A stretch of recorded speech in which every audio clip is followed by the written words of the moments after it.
Olá, meus queridos, minhas queridas alunas, aqui é o professor Wagner Bertolini. Estamos continuando o nosso assunto sobre o estudo dos ácidos, uma das principais funções da química inorgânica. São 4. Bases ou hidróxidos, já estudamos. Ácidos, estamos finalizando. E aí a gente parte para sal e depois para óxidos. Sem dúvida alguma, a função mais fácil que tem é o óxido. E ela é muito questionada em provas. Muito questionadas.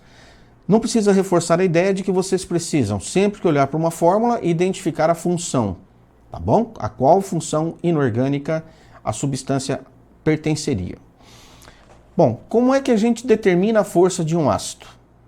Determinar a força de um ácido tem duas maneiras. Mas antes de determinar a força do ácido, o que significa força para um ácido? O que isso significa? Significa que ao você colocar um ácido em água, ocorre uma reação chamada de ionização. A ligação do hidrogênio com o átomo em que ele está ligado, se for no caso de hidrácidos, ele está ligado direto ao elemento químico, no caso dos oxiácidos, ele está ligado direto ao oxigênio. Portanto, quando ele é ligado direto ao elemento químico, é tranquilo para a gente fazer. É uma decoreba muito fácil. Quando ele estiver ligado ao oxigênio, também é muito fácil fazer o cálculo para determinar a força. E esse cálculo pode ser feito analisando a fórmula, mas ele também pode ser feito analisando informações numéricas. Não se apavorem. Mas voltando aqui ao gancho, o que significa força de um ácido? Põe na sua cabeça. É a facilidade com que esse cara tem de liberar H+. Como assim, professor? É o que nós vamos ver agora. Então, vejamos aqui, ó. Eu vou escrever força dos ácidos. Então, o que é a força? O que representa? Força, eu vou usar um termo bem simples. É a facilidade do ácido em sofrer, olha a palavra, ionização. Ionização. Quando isso? Quando dissolvido em água. Quando dissolvido em água. Em água. Beleza? E o que significa sofrer ionização? Significa liberar íons H+. Só que eu vou colocar assim, H3O+, porque a água vai incorporar essa criatura aqui. Pronto, já tem um conceito. Eu vou trabalhar com vocês, primeira forma, conhecendo a fórmula química. Primeira maneira, são duas, né? Primeira, conhecendo a fórmula química. E é o que eu vou trazer aqui. Como que a gente faz a determinação? A determinação ela é feita de duas maneiras, ou dois, pela fórmula molecular, ou, segunda maneira, pelo cálculo de alfa, do alfa. O que é o alfa? É o grau de ionização. Então agora você já sabe como é que calcula. Nós vamos ver como é que se aplica. E eu vou trazer logo de cara, como nós temos diferentes tipos de ácidos, quanto à presença ou ausência de oxigênio, você vai ter que saber que um deles é baita decoreba. E o outro? Uma simples regrinha. Uma diferençazinha, que eu vou explicar daqui a pouco como é. Portanto, o que nós vamos fazer agora? Vamos passar para uma próxima página e a gente vai fazer o seguinte. Vamos colocar aqui, ó. Primeiro, pela fórmula molecular. Pela fórmula molecular. Pela fórmula molecular, eu vou separar assim. Hidrácidos. Hidrácidos. Nós vamos ter três situações. Um hidrácido, ele pode ser forte. Quem que é hidrácido? É um cara que tem essa fórmula, ó, HXE. HXE. Isso. Tá confundindo aqui com óxido já.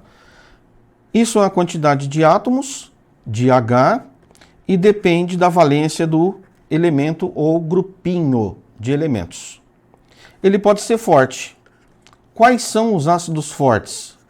HCl, HBr, HI. Pronto. Professor, só isso? Só. Só esses três. HCl, HBr, HI. Mas ele pode ter uma força moderada.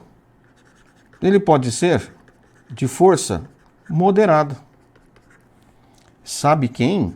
Sabe quem? HF, ácido fluorídrico. Mas ele também pode ser de uma força fraca. Ele pode ser um ácido fraco. Fraco. Sabe quem seriam? Os demais ácidos. Os demais hidrácidos. E aí eu já vou te convidar. Chega aqui. Só tem 4 deles que você precisa saber a fórmula. Flúor, cloro, bromo e iodo. Mataram, é? Mataram? Perceberam onde eles estão na tabela periódica? Flúor, cloro, bromo e iodo. Esses elementos estão em qual família da tabela periódica? Família 7. Portanto, vou chamá-los e convidá-los para ver esta anotaçãozinha. Cloro, bromo, iodo e flúor. Eles, vou chamá-los de X. Eles estão na família 7A. Burrão. Eles estão na família 7A. Cabeção, põe lá na lousa. Então, cloro, bromo, iodo e flúor. Eles são da família 7A. São os halogênios. Não sendo halogênio, o elemento vai constituir um hidrácido fraco. Professor, dá exemplo de hidrácido fraco? Vou dar. Veja aqui, ó, H2S. Ele é fraco. O enxofre é da família 6. Ele é fraco. Se vocês lembrarem da lista de eletronegatividade, percebam que flúor, cloro, bromo e iodo são elementos muito eletronegativos. Portanto, gera uma polarização da ligação, ou seja, o mais eletronegativo está tentando tirar o elétron do hidrogênio. Tentando, mas não consegue. Mas na hora que você coloca esse cara na água, ele se dissolve na água e vai ter essa ionização. Belezauro? Decoreba? É, decoreba. Decoreba. Fraco, moderado ou médio, forte. Fim de papo. Para os hidrácidos, já acabou. Já acabou. Para os oxiácidos, então vamos lá. Para os oxiácidos, que são oxiácidos, tem hidrogênio, não sei quantos átomos, tem um elemento e tem um oxigênio, que eu vou chamar aqui de Y átomos. Como é que você vai determinar isso? Você vai determinar um cálculozinho, determinar o valor de M. O que é o M? O M é o Y menos o X. O Y menos o X. É só um valor simbólico. Só um cálculozinho simples. Daí, o que eu vou fazer? Vou aproveitar esse finalzinho de slide e vou colocar os valores possíveis. Presta atenção. Se o M der 0, você vai concluir que o ácido é fraco. Se o M der uma diferença igual a 1, você vai considerá-lo moderado. Se o M der... Opa, M, caramba. M. Se o M der 2 ou mais que 2, portanto, ó, 2 ou mais que 2, ele é forte. Professor, não entendi bulufa desse M. Eu não entendi nada. Vamos brincar? Então vem aqui comigo. Vamos pegar esse ácido, HCl. Vamos pegar o ácido sulfúrico, H2SO4. Vamos pegar H3BO3. Beleza? Vamos fazer o cálculo do M aqui. M. 4 menos 1. Por que 1? Esse 1zinho aqui. Quanto dá isso? 3. Quanto dá o M? 4 menos 2. Quanto dá esse valor? 2. Quanto dá o M? 3 menos 3. Quanto dá aqui? 0. Vamos colocar isso aqui, ó. HCl não. Vamos colocar HNO2. Quanto que dá o M? 2 menos 1. Deu 1. Então, esse simples cálculo, ó, 3, 2, 0 e 1, você vem aqui e conclui que esse cara é forte, esse cara é fraco e esse cara é moderado. Professor, e com 3?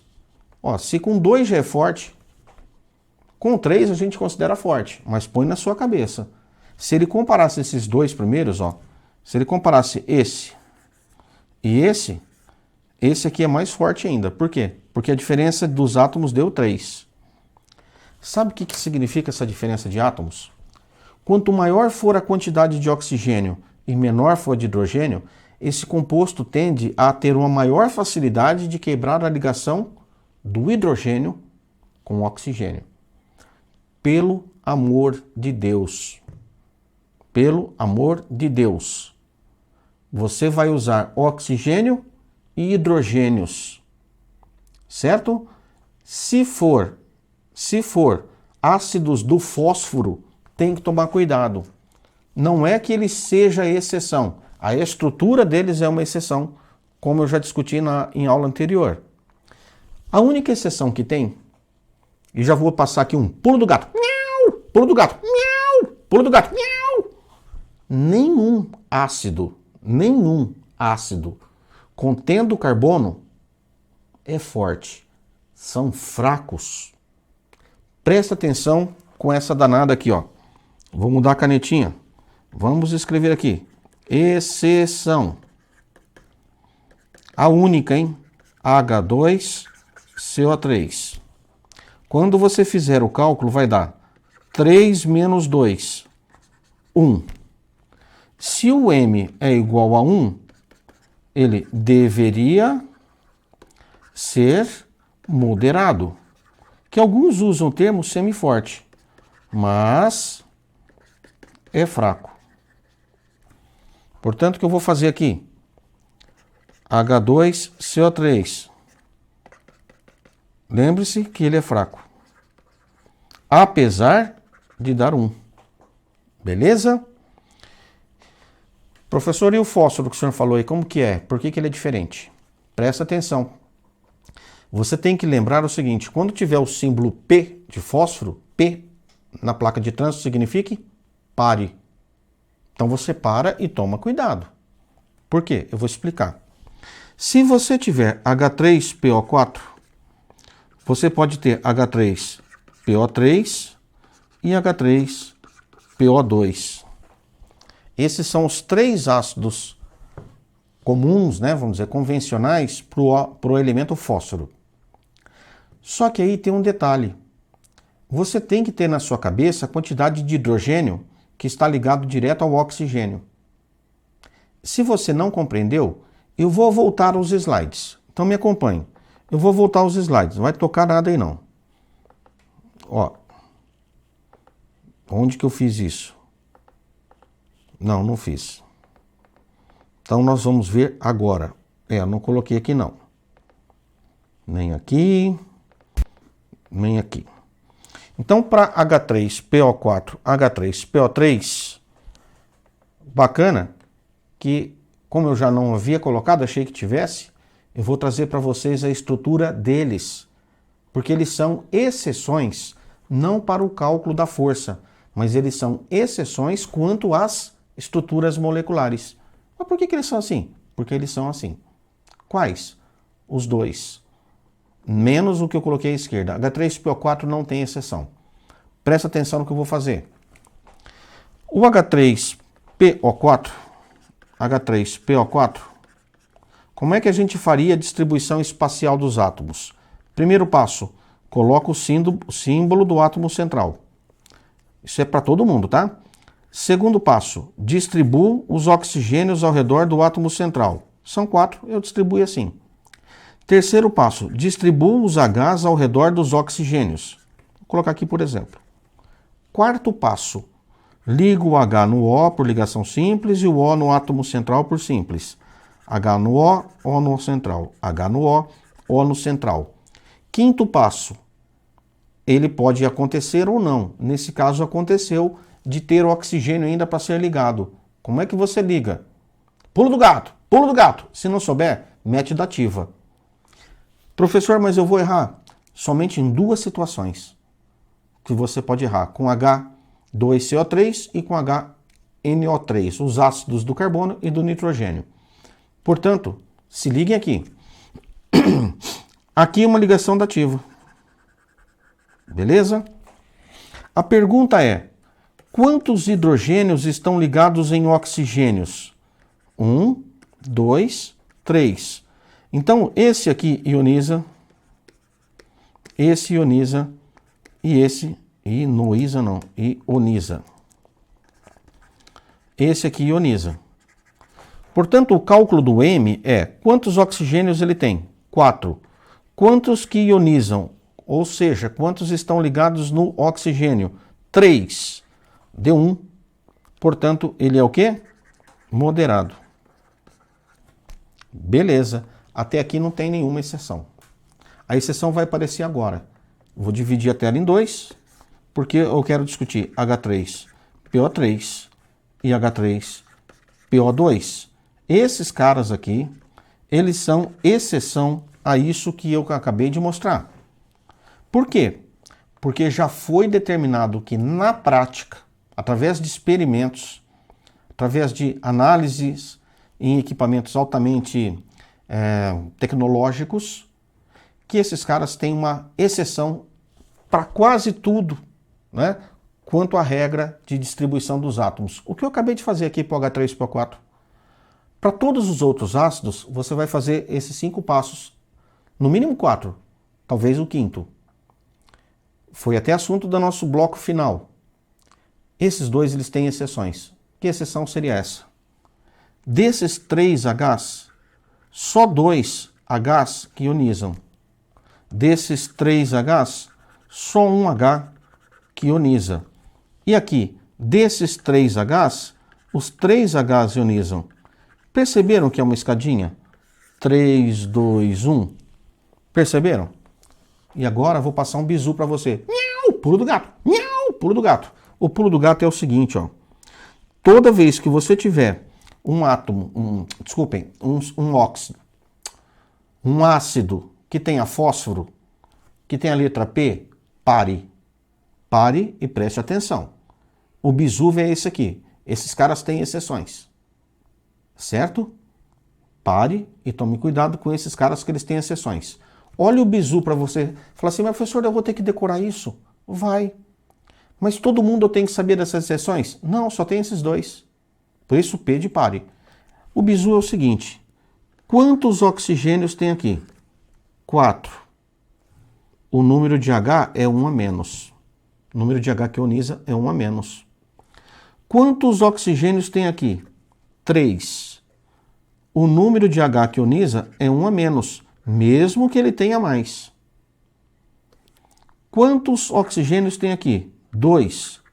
Então o número de H que ioniza é 1 só, mesmo que ele tenha mais. Na nossa distribuição, o primeiro passo sempre vai ser, coloque o símbolo do átomo central. Segundo passo, distribua os oxigênios. Então eu vou distribuir aqui os oxigênios assim. Beleza? Vamos fazer os dois ao mesmo tempo? Vamos. Tá aí. Terceiro passo, distribua os hidrogênios que ionizam. Mas aqui você só tem 2 que ionizam. Então eu vou colocar aqui, ó. Deixa eu dar um espaçozinho, né? Eu vou colocar aqui um H e aqui outro H. Esse aqui tem quantos que ionizam? Só 1. Então eu vou pôr ele aqui. Terceiro passo. Quarto passo, liga o H no O e o O no átomo central. Tudo ligação simples. H no O no átomo central. Tudo ligação simples. E aí, ó, H no O no átomo central. Professor, mas o senhor só colocou 2 hidrogênios. Só colocou 2 hidrogênios. Cadê o terceiro hidrogênio? O terceiro hidrogênio está ligado aqui, ó, direto no fósforo. Ah, então, professor, aqui tem um só que ioniza. O senhor já ligou ele aqui. Cadê os outros 2? Eles estão ligados direto aqui, ó. Direto aqui.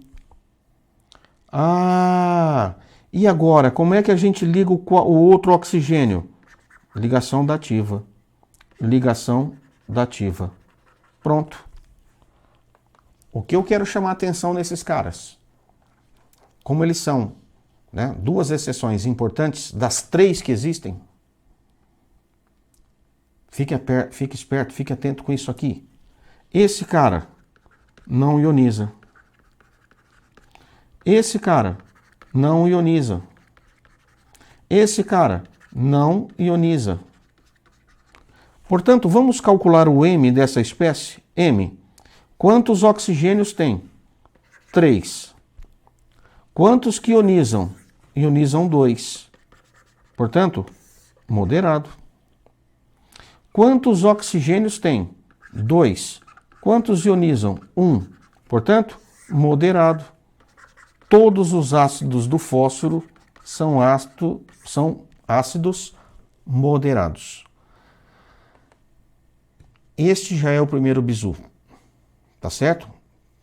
Assim, quanto à determinação da força. Na verdade, não é o primeiro, né? Eu já falei que todo ácido que tem carbono é fraco. Deixa eu só trazer um negócio aqui para vocês observarem. Aqui. E alguém perguntou, professor, tem mais ácidos aqui que poderiam aparecer? Ó, HCN. Lembre, tem carbono? Se tem carbono, o que o ácido é? Fraco. Você não... Ah, professor, mas tem outros ácidos? Tem outros ácidos. Eles aparecem muito? Não. Importantes sem oxigênio são esses aqui. Então, esses são os importantes. Esses 6. Belezinha? Terminamos a primeira maneira de você tentar determinar a força de um ácido, que é pela fórmula. Não pode errar, gente. Não pode errar, porque não é um assunto difícil. O que você tem que ficar esperto? Primeiro pulo do gato. Todos os ácidos com carbono são fracos. Segundo pulo do gato. Se tiver fósforo, pare, presta atenção. Veja quantos oxigênios ele tem. O número de hidrogênio que ioniza é 1 a menos. Fim de papo. Terceiro bizu. Todos os ácidos normais do fósforo são moderados. Todos. Agora nós vamos uma parte para que quem tem facilidade em cálculo matemático é muito mais fácil. Vamos ver como seria? É a determinação. Vamos lá. Eu abaixo aqui, né? Fica que nem um tonto. É a segunda fórmula. Você vai fazer o cálculo de alfa. O que é o alfa? É o grau de ionização. Moçada, a pessoa, ela gosta de se confundir. Ah, calcular o grau de ionização. Eu vou trazer uma outra palavra que talvez ajude. Sabe o que significa calcular? A percentagem de moléculas ionizadas.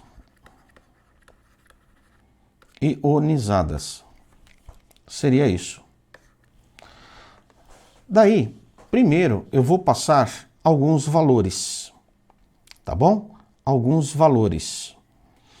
Depois eu vou fazer as explicações para vocês. Então vamos nessa. Se o alfa der maior que 50%, ele é forte. Se o alfa for menor que 50 ou maior que 5%, cuidado que algumas bancas adotam 10, boa parte adota 5. Ele é moderado. E eu disse que pode usar o termo semi-forte. E se o alfa for menor que 5%, ele é fraco. Beleza? Tem exceção aqui? Não. Ele vai te dar um valor, não precisa nem saber quem que é o ácido. Ele fala certo ácido Não precisa saber o nome, não precisa saber a fórmula. Se ele quiser, ele pode dar nome e fórmula. Mas ele não vai te dar fórmula. Por quê? Porque se você souber analisar pela fórmula, você já matou a questão. Ele vai dar uma questão desse tipo, ó. Ele diz assim: foram dissolvidas 500 moléculas de um ácido em água. 500. Após a dissolução e a ionização, observou-se que restavam 100 moléculas sem ionizar. Ou ele fala assim: observou-se que 400 moléculas haviam ionizadas.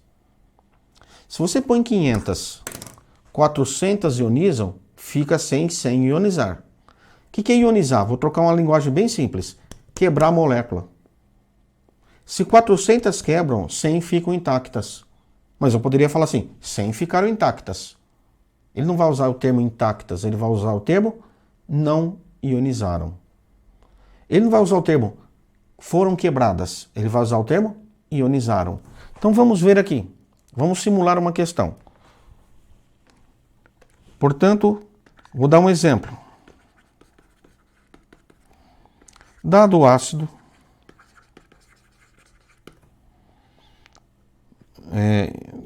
dado o ácido, teve 500 de suas moléculas dissolvidas em água. Dissolvidas em água. Sabe-se que restaram 100 moléculas sem ionizar. Ele poderia usar isso, 100 moléculas sem ionizar, mas ele poderia usar assim também. Observou-se que 400 ionizaram. Beleza? Aí ele pergunta: qual o valor de alfa e qual a força relativa? Qual a força deste ácido? Beleza? Então o que nós vamos fazer? Vamos fazer assim, vamos organizar, ó. Moléculas dissolvidas. Moléculas dissolvidas. Quantas? 500. Moléculas ionizadas. Moléculas ionizadas. Vou tirar esse traço aqui para não fazer cagada. Quantas? 400. Como é que você calcula o alfa? É o quanto? Ó, é o número de moléculas, tanto em cima quanto embaixo, porque ele te deu duas informações numéricas. Aqui, ionizadas, e aqui, dissolvidas. Beleza? E eu vou fazer o cálculo. Quantas que eu dissolvi? 500. Quantas que ionizaram? 400. Eu vou fazer esse cálculo, sabe quanto vai dar? Passa a vara. 4 dividido por 5 vai dar 0,8. Portanto, o alfa desse cara foi 0,8. Mas cuidado, porque normalmente ele não quer o valor de 0 a 1. Por que de 0 a 1? Porque tem que ionizar ou nada ou 100%. Então vai de 0 a 1. Mas a gente usa alfa em porcentagem muitas vezes. E aí olha o que a gente faz. Alfa em porcentagem. Você pega o valor de alfa e multiplica por 100. Nenhum motivo para ficar apavorado. Portanto, o alfa vai ser 0,8 vezes 100. Ou seja, 80%. Olha, 80% das moléculas se quebraram, se ionizaram. É um ácido muito forte. Para você ter uma ideia, o ácido clorídrico que está presente no estômago, 97% de força. Muito, né? Pessoal, alguns podem colocar assim, ó, ionizadas e dissolvidas vezes 100. Por quê? Porque quando eu fiz ionizada dividido por dissolvidas, eu cheguei em 0,8. Depois eu multipliquei por 100. Então eu já posso multiplicar direto. Aí eu vou ter o alfa dado em valor em porcentagem. E esse alfa vai ser entre 0 e 100%. É bem tranquilo, né? Certa vez, eu vi uma questão assim. A cada 4 moléculas ionizadas, né, uma não se ionizava. Você pega 4 e uma. Total é 5. Então é 4 dividido por 5. Vai dar exatamente esse cálculo aqui. Só para vocês terem uma ideia, a gente considera, via de regra, por exemplo, que o HCl ele tem um alfa de 100%. 100%. Mas o HCN ele tem um alfa de 0,04%. Olha, isso aqui é ridiculamente fraco, porque ainda está multiplicado por 100. Se você quiser saber só o alfa, você teria que dividir 0,04 por 100. E aí chegaria a 0,0004. Beleza? Portanto, moçada, a força de ácidos a gente determina dessa maneira. Certo, Coquinho? Oi, pessoal. Tô sempre com sono. Vocês estão gostando da aula do Gordinho? Gordinho tá camuflado. Né, Gordinho? Tá camuflado. Tô gostando. Tá bom. Tá num sono esse camarada, hein? Então, quanto à força, duas formas de determinar. Se ele te der a fórmula, ou o nome, e aí você vai ter que saber a fórmula, ou se ele falar alguma coisa sobre o alfa, sobre o grau de ionização. E esses valores são basicamente tabelados. Beleza? Portanto, meus queridos, finalizamos assim o estudo dos ácidos. Beleza? Professor, e eles são usados para quê? No meu material em PDF tem lá a descrição de todos os usos. Lembra que o ácido clorídrico está presente no estômago, ácido sulfúrico na bateria de automóveis, ácido nítrico é usado em explosivos, para a produção de explosivos, de fertilizantes, etc. Tá tudo bonitinho lá.